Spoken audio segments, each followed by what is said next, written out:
Hey everybody, welcome to episode 13, Planning for a Fibershed Garden. Here's what's happening on the farm. It is early November. We have a beautiful, glorious day outside. It's probably going to be in the 70s today, which is really weird for November. Bill is down mowing down weeds in the hayfield so that we can get a good head start on that once winter is over. But getting rid of all the Johnson grass that has blown in from other people's farms. Johnson grass is it's an invasive weed that was brought over from Africa. Nobody likes to eat it. They thought it would be really good forage for cows and pigs and that kind of thing. And while it's young, the animals will eat it.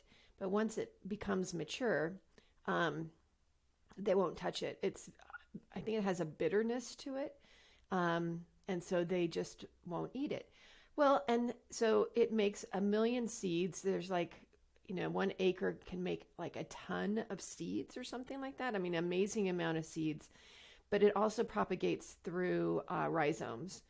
So, you can't.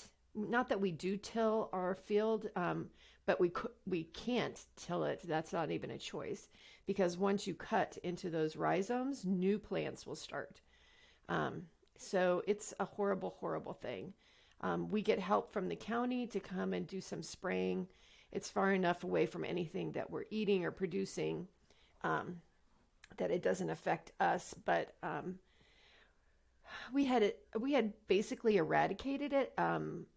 Probably 5 years ago, and then the neighboring farm went bankrupt and people moved out, and so there was nobody mowing down their fields or their weeds, and all of their Johnson grass blew into our field, and so now we have to start all over again. Not fair. It's hard being a farmer. We're closing in on the last few shows of the year. We've got 1 virtual show and 2 in-person shows. As the in-person shows will go on as long as everything is allowed to stay open, with very much social distancing, wearing masks, and being safe. So far, we've been really great with that. And so I'm doing some holiday dyeing. I'm making up kits for gifts and that kind of thing. So that's basically what's happening on the farm. But I'm really looking forward to the new year and all that it will bring. And that's what today's episode is all about. So just to go back, in case you missed it with Fibershed, I've been talking about it for the last 4 or 5 episodes. Basically, it's a nonprofit mission that has the mission of bringing mindfulness to your clothing choices, or to our textiles and our clothing choices. Any textile really that's in your life. The textile industry is the single biggest polluter in the world, not only from the making of the textiles, that primarily a lot of this is made through petroleum products, but also through the dyeing of those textiles, where they're using carcinogens to get those bright, vibrant colors that we all love. And while the textile industry has mostly left America, and so we don't see it, and we aren't in charge of regulating it anymore, it's really unhealthy for the people who work in that industry, and most of them are in third world countries and making, pennies on the dollar, not making a living wage. So there's a lot that we can do to make better choices. So in the Fibershed world, what is, what's the answer?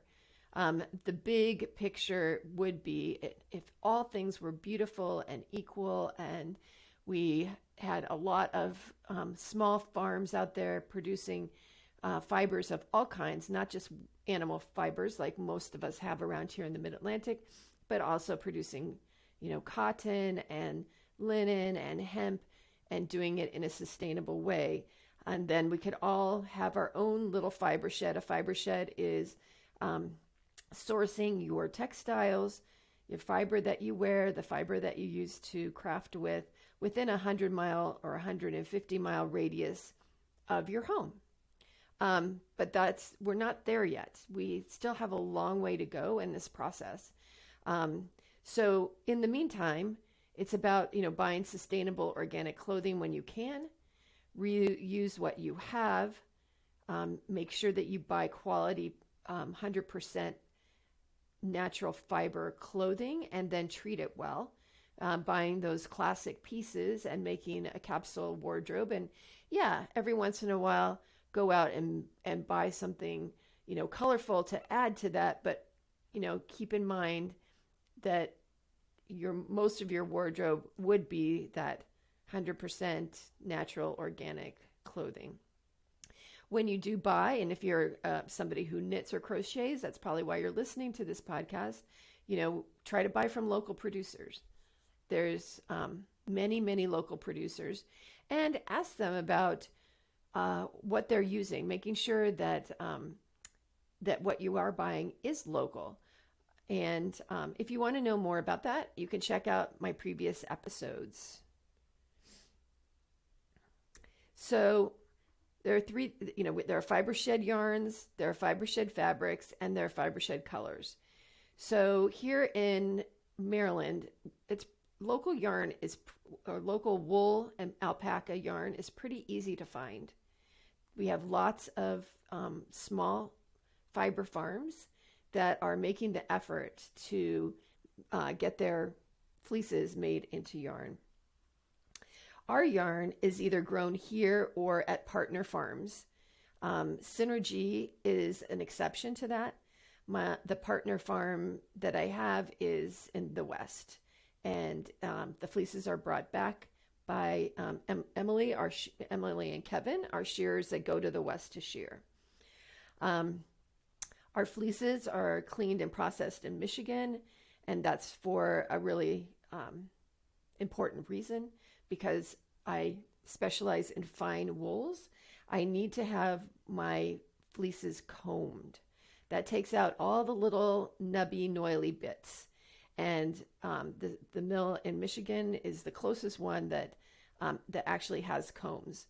So I have to go that far out. So I feel like I'm still doing the Fibershed thing, although part of my process is outside my Fibershed, but I have to do that. There aren't any mills with combs in my area. And our yarn is locally spun within my Fibershed. So Fibershed fabrics, these are harder to find. There are some people that are producing local felt. A lot of alpaca farmers, they have felting looms that have like 1 million felting needles in them, and you run it through kind of like a sewing machine process, but it's like all these felting needles going back and forth. And as you know, if you've been a listener here, I'm still looking for local cotton, linen, and hemp fabric. It's not going to be in my Fibershed because there's nobody here that's growing that, but I'm hoping I can find it in a nearby Fibershed. I'm looking to Southeast New England Fibershed for linen. Haven't found anybody yet, and I'm looking to there's a couple of Fibersheds in the North Carolina area, South Carolina area. I'm looking to them for cotton and linen. Again, I haven't quite gotten that yet, but I'm still on the lookout for that.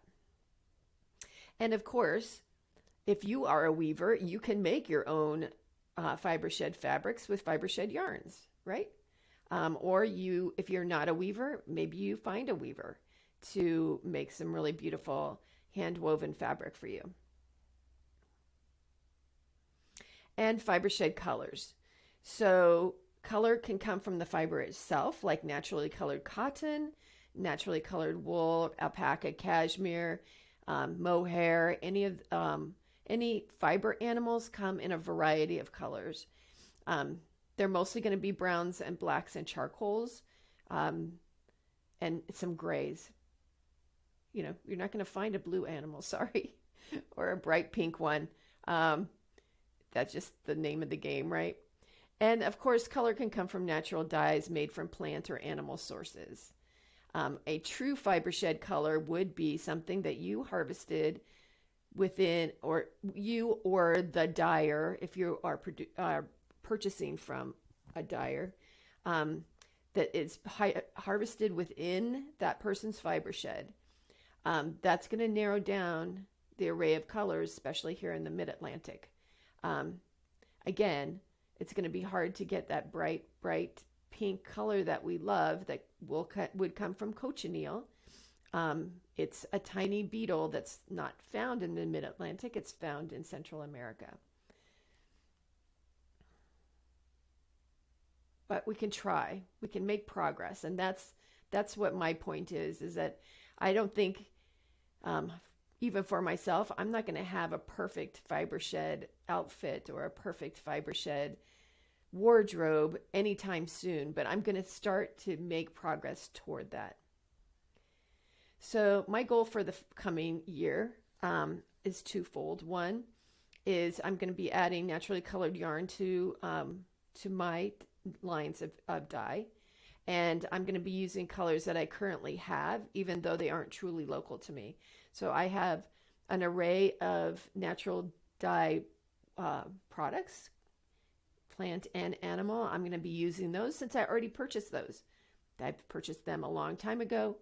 I'm reteaching myself how to do all that kind of dyeing because it's a little bit more finicky than using acid dyes or using dyes for cotton and hemp. But that's my goal, is to make a line of yarn that is going to be colored with natural colors, natural dyes.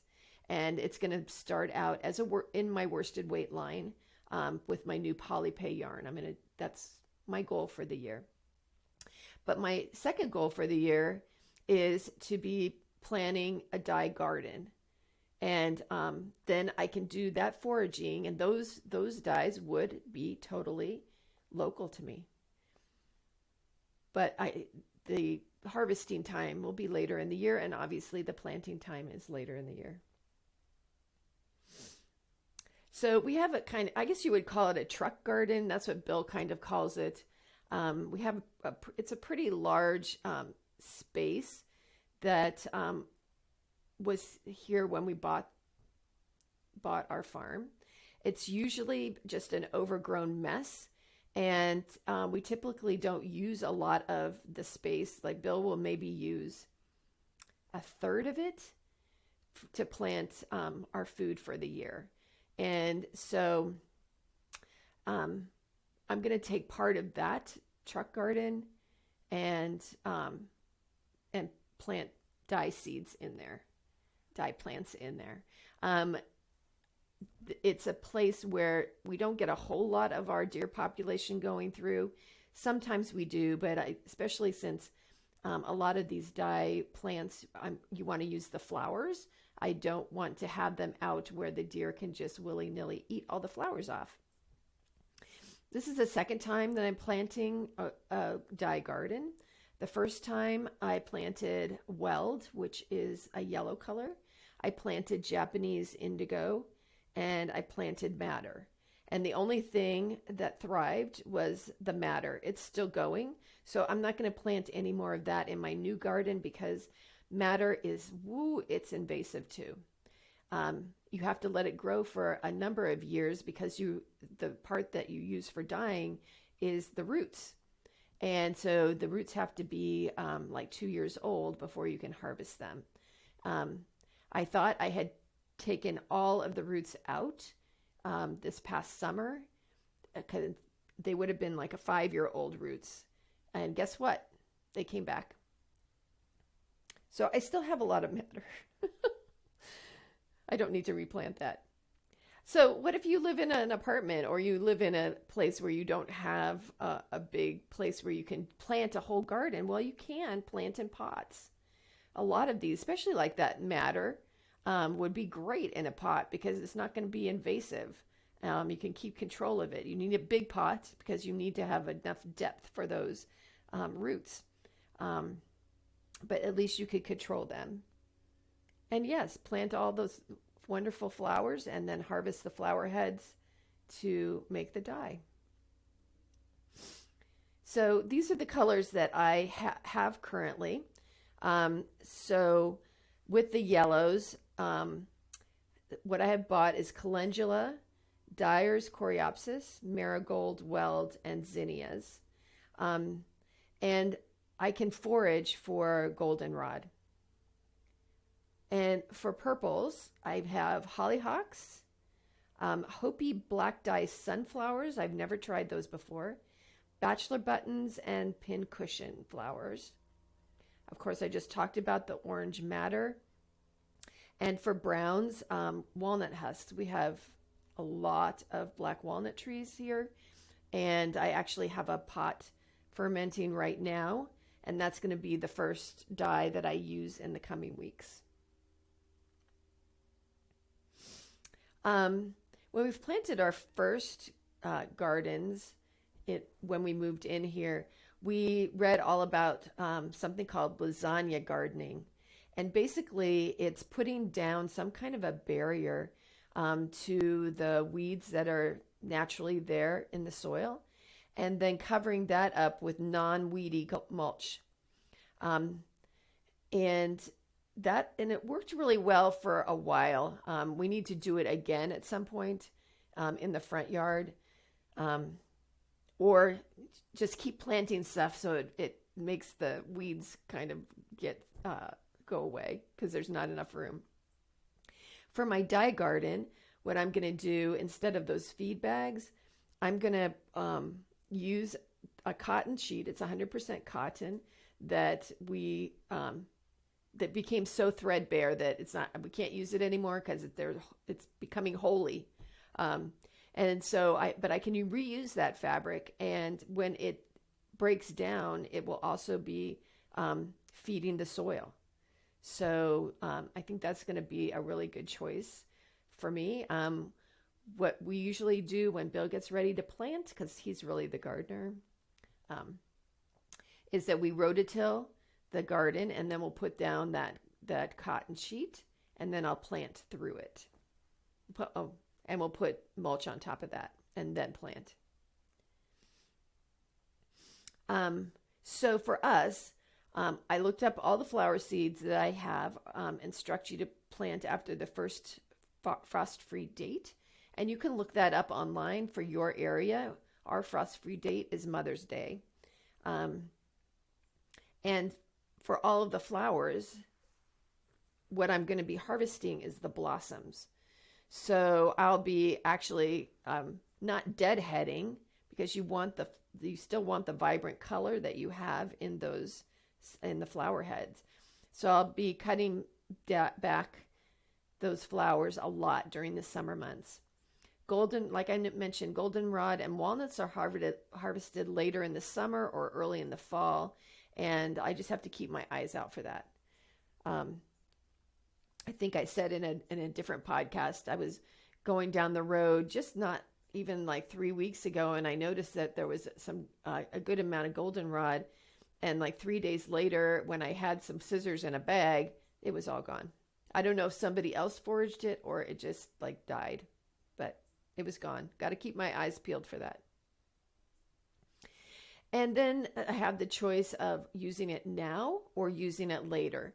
And that's going to really depend on what kind of harvest I have.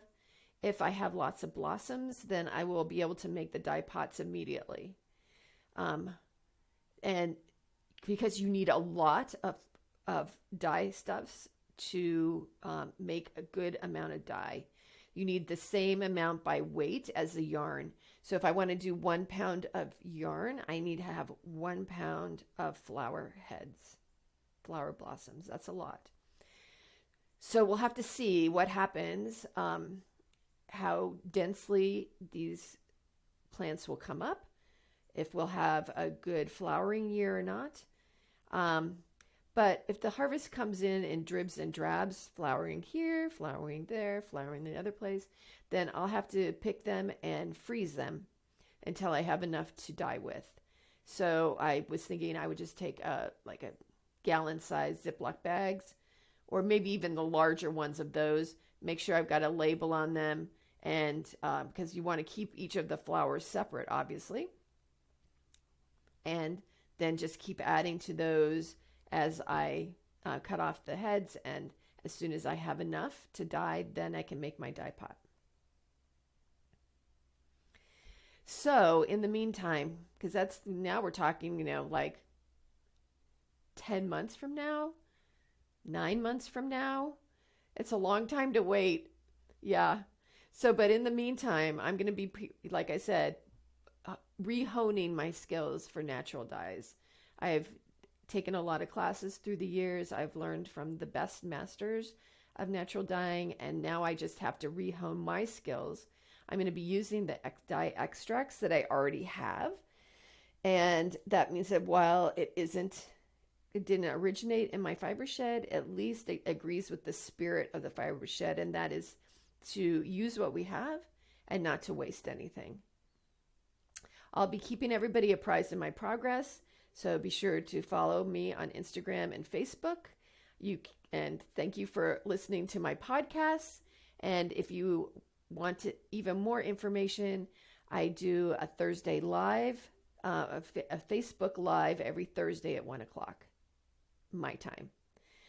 So I thank you all for listening today.